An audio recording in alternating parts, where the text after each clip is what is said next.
Welcome back, or welcome if you're just joining us. It's the France 24 debate, and we're drawing the conclusions from a Dutch election that saw the highest turnout in decades, 81%, and where the far right seems to have hit a ceiling.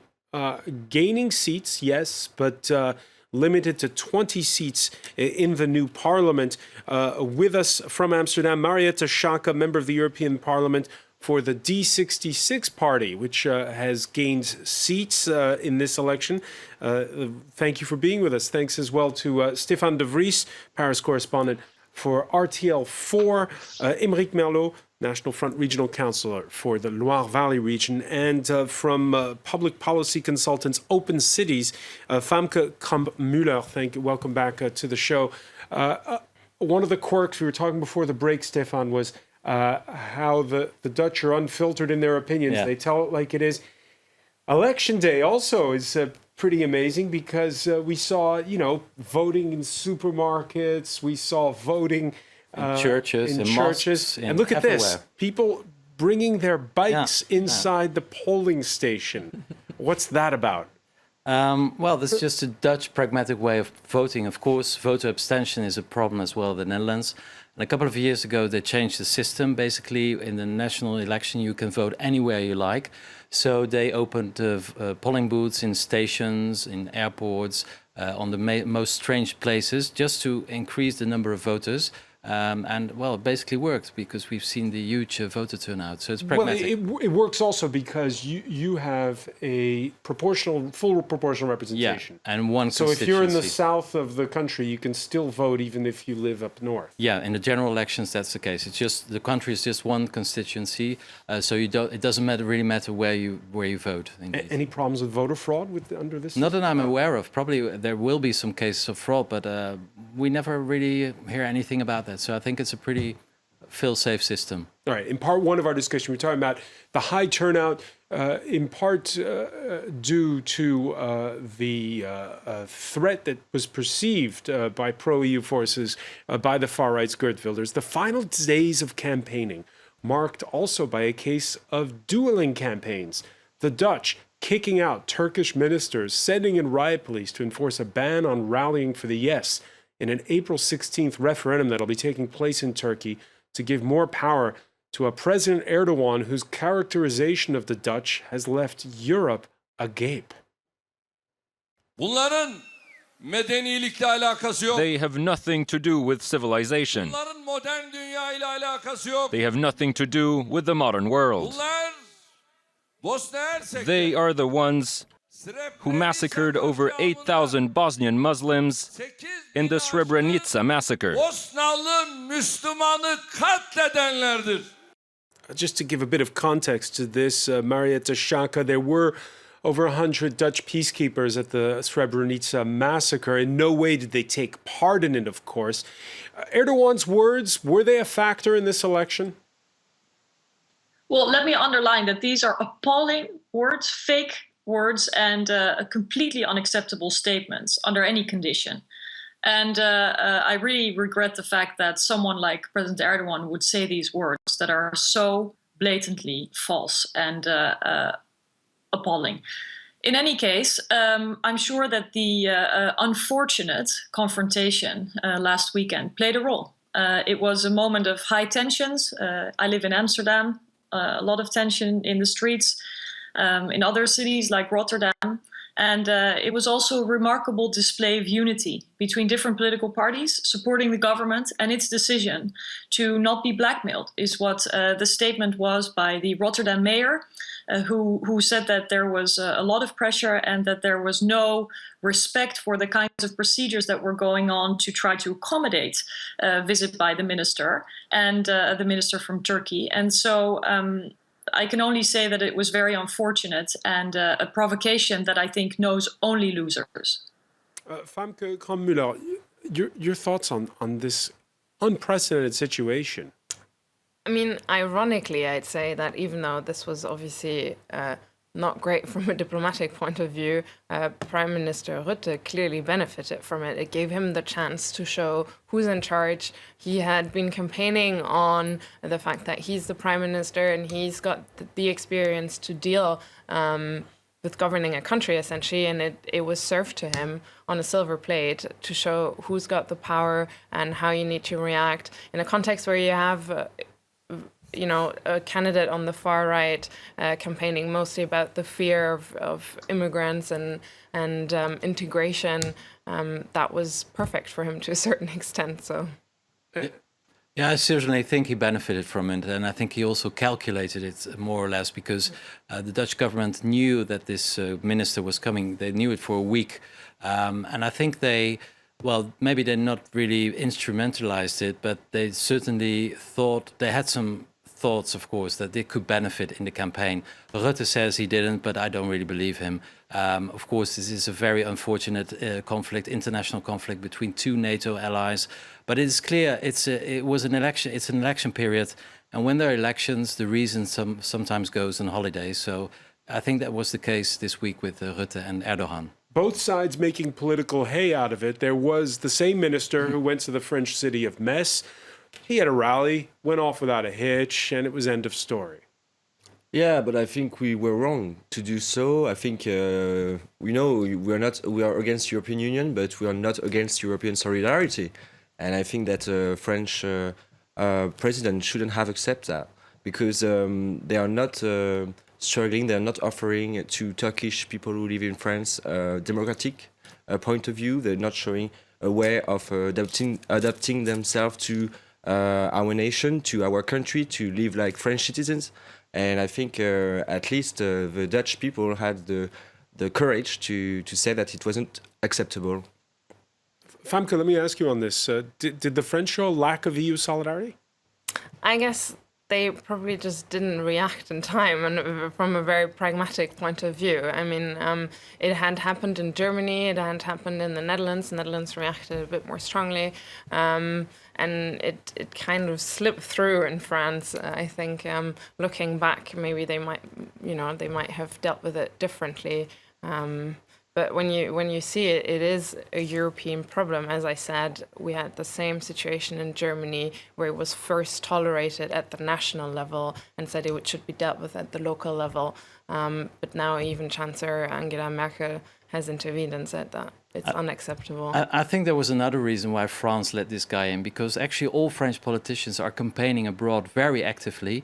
So it would be a little bit hypocritical to forbid a foreign politician to campaign in France when all the politicians, including Marine Le Pen, Macron is today in Berlin, all of them are going abroad to campaign because if they don't look presidential enough. So I think that has played a part in the decision by the French government. If it is a wise decision, I don't think so. But I think they couldn't call a.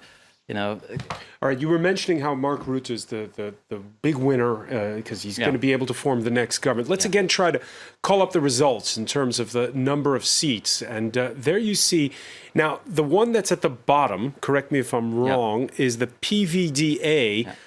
Those are the Social Democrats. They've basically imploded.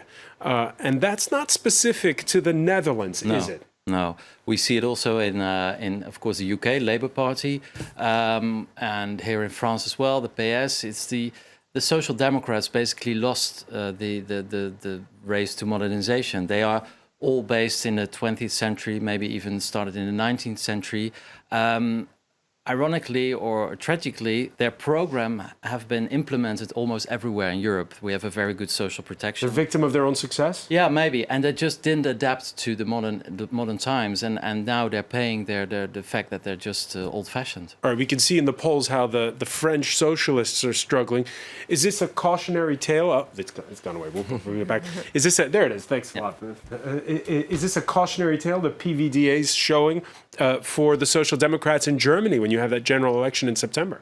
So that's very interesting because in Germany, the Social Democrats just made a turnaround, essentially, because they have a new candidate, Martin Schulz, who is trying to respond to what has been his voters' main problems over the past 10 years, essentially, which is the fact that they implemented labor market reforms, which were considered too liberal from their Social Democrat electorate's point of view, just to make it clear that those were the reforms that actually made Germany as competitive as it is nowadays. But the Social Democrat electorate didn't appreciate that. And Martin Schulz is now running with the promise to actually turn these reforms back. So he's trying to directly cater to his electorate. I wouldn't say that that's modernization of the party, rather probably the opposite. But Marietta Schaake, this implosion of the big blocs, in this case the center left, we're seeing a splintering of the vote in the Netherlands. It's going to be tough forming a coalition government now. Is this a good or a bad thing, this sort of Uberization, if you will, of politics? Oh, I don't know what that means, but let's keep those models separately. You have all these different parties, and maybe the voters, as Stefan was explaining, are more fickle than in the past. They'll vote one time for one party, another time for the next. And coalition building can be a lot more tough, it seems. Well, we are used to coalition building, so that's one thing we have experience with, but it has never been foreseen that we may need 4 or even 5 parties. So indeed, it's a new challenge, but it's a direct consequence of people who are looking for something specific to choose from. A lot of different political parties, on the one hand, of course, requires more cooperation. Everybody knows how the game works. You need the half plus one to have a majority, both in the parliament and in the Senate. You need majorities if you want a solid base.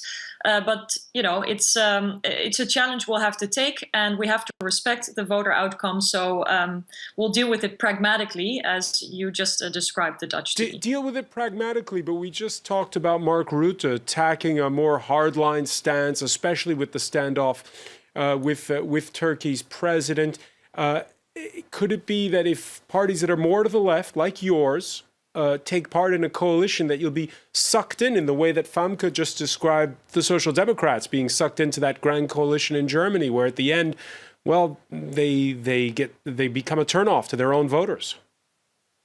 We think of ourselves as progressive liberals, and we have shown that by being constructive and helping the government to engage in drastic reforms that were not even popular, but supporting those moves because we were convinced that it was in the country's best interest, can actually deliver growth. So it is fascinating that some of this may sound counterintuitive, but we have actually supported the previous government in very far-reaching reforms in the interest of the country, and I believe that voters have rewarded us for that. So we have seen that in return we were able to get, for example, more money for education, and so we have negotiated in coalition forms without compromising, but while being constructive in the past, and I'm sure we will continue to stay the course, especially after this victory. We are perhaps more self-assured than we were before. Émeric Merlot, are you inspired by what you hear? Because I asked the question because after the French presidential election, you're going to have legislative elections here in France. There's a good chance we might have a hung parliament where there won't be one party that has a clear majority. What do you think of the Dutch approach? Well, I think it's interesting, and it's, to be honest, what we are proposing and what we are offering to the French people, because we want to have a constitution reform that will put through the proportional representation to the parliament. And it's true that France is different than Netherlands, because we made, for instance, 18% almost last time in 2012 at the presidential election, but we got only 2 representatives out of 577. So our democracy is sick here in France, and I don't think it's working this way. And because of it as well, because the people who vote for us, they don't feel heard. They don't feel that they actually vote for something, whereas we make scores. We are the first party now in France. We won the 3 last elections, European ones, departmental ones, and regional ones, and we don't have the same results in national elections because of the way the system is run.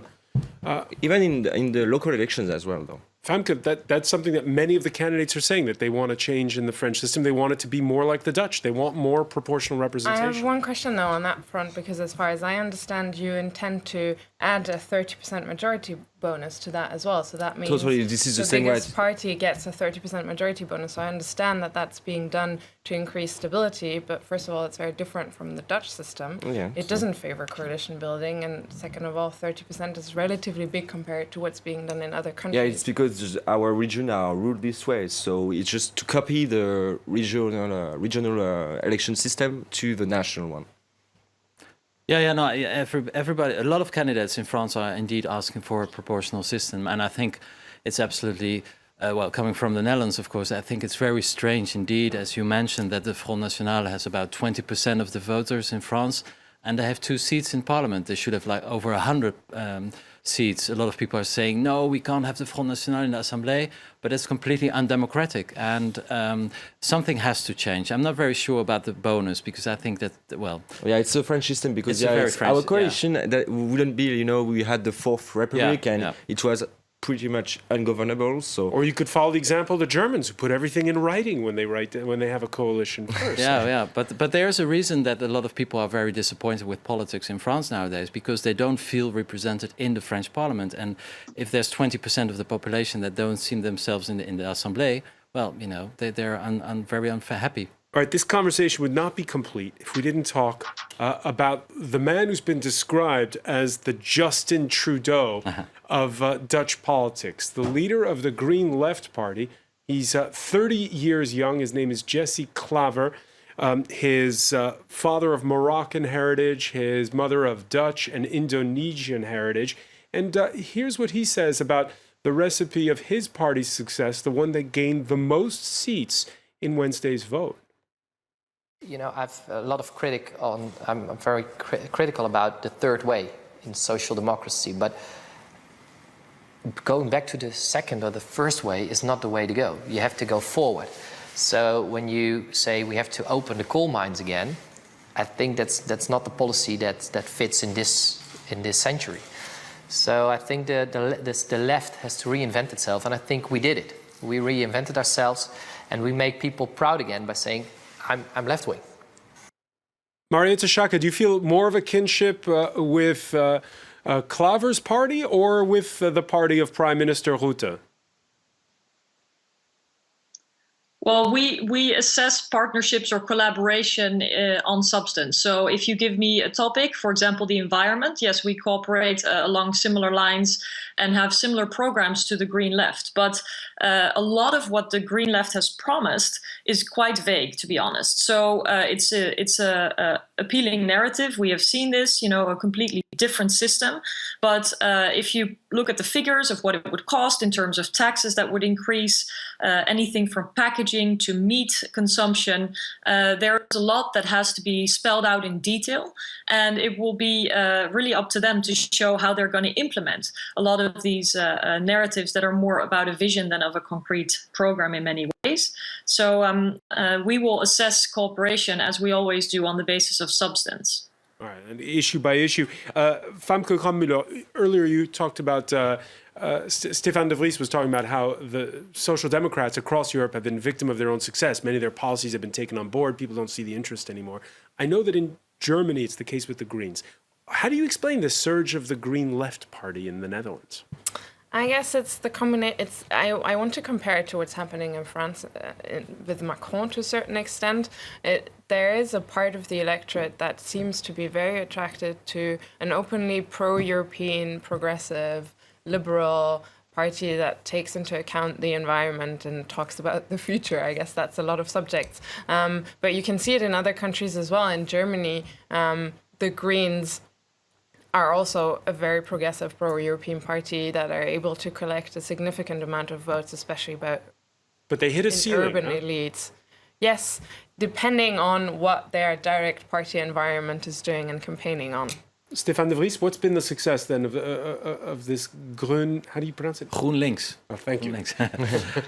Well, I think first of all, this guy Jesse Klaver, he has done a really remarkable campaign, very American, very un-Dutch, very optimistic. Because here we're saying Macron at 39 is too young, a lot of critics. No, yeah, but that's very French. I mean, 39 is a normal age in European politics. Look at David Cameron. He left politics when he was 48 as a prime minister. The same thing in the Netherlands. Mark Rutte is not even 50, he's already almost 10 years a prime minister. So that's a very French obsession. Jesse Klaver is a leader of the party since 3 years. And since then, he's basically, together with Pechtold, who is the leader of the D66, they're the only ones who really stand up against Wilders in a very pretty civilized way. The debates are really interesting when Wilders, Pechtold and Klaver are debating. And he appeals to a very urban part of the population, well educated. And I should mention the fact that left in the Netherlands is absolutely not the same as left in France. I mean, like I just said before, the Dutch are very international. They believe in the open economy. And I think that's part of the secret of the GroenLinks, the Green Left, that they are able to somehow find a perfect marriage between an open economy, a market economy, and still caring of the environment. And I think, I've been saying that for many years, and Marietje Schaake does probably not agree with me, I think actually D66 and Green Left, they could merge in the Netherlands and it would be a great party, but well, that's up to them. Marietta, did you hear the call from Paris there? I heard it and it makes me smile a bit. I mean, we've both been successful. We've not been competing in that sense for a lot of the same votes. But basically, I don't see that much overlap. I do see room for cooperation on certain issues. I mentioned the environment. I think we both have a similar pro-European view. But there's a lot of differences as well when it comes to implementing, when it comes to a broad agenda, when it comes to taking responsibility and showing that that can work. The real challenge will be whether the Greens are going to take government responsibility and what that will do to them. It's not that difficult to present a challenging vision to the status quo, but then implementing it in real results and being rewarded for that is the next step. And I look forward to seeing how they'll do. All right, Mariette Schaake, of course, we'll be checking in with you as those coalition talks start to heat up. Many thanks for being with us from Amsterdam. I want to thank as well Stefan de Vries, Famke Kramp-Müller, and Aymeric Merlot. Stay with us, though. Media Watch is next.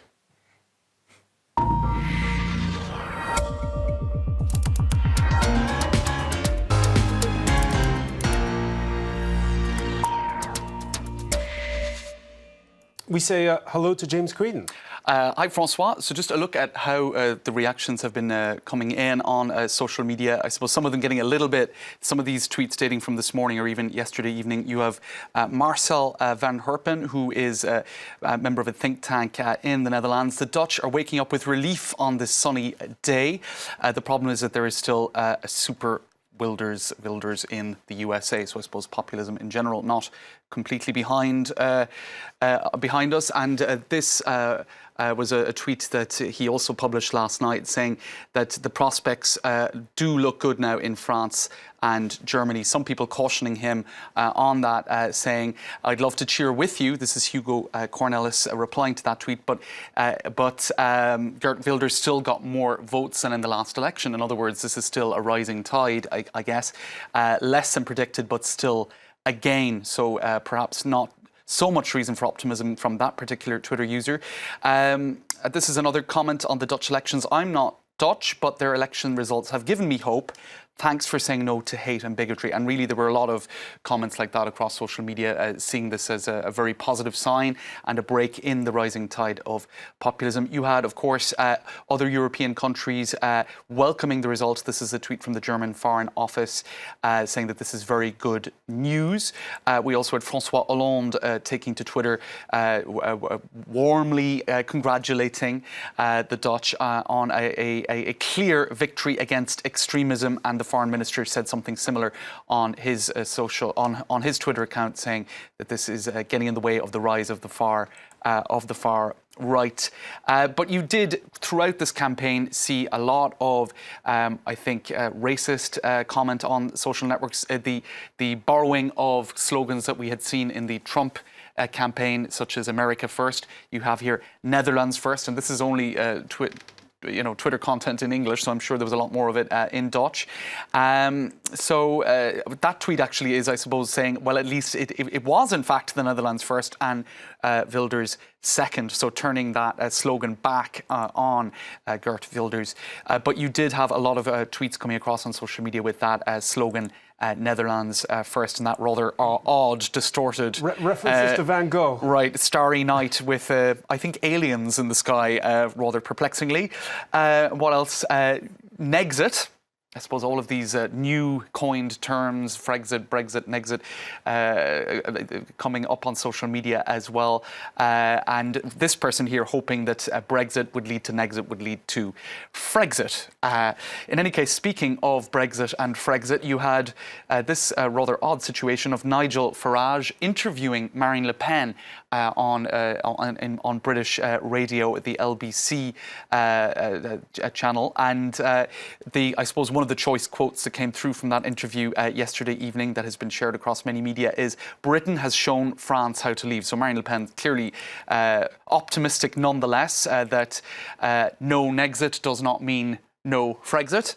But I suppose there's been some bad news for the National Front Party in the last 24 hours, in particular a documentary that came out on the C8 or the Canal Plus, one of the Canal Plus channels, really showing that there is overt racism and homophobia and all sorts of, I suppose, discrimination very much present within the rank and file of, in particular, the youth of the National Front Party. I'll just finish, François, with a quote from The Economist, also cautioning against being too optimistic, saying political movements sometimes leap in inspirational ways from one country to another, but local circumstances make all the difference.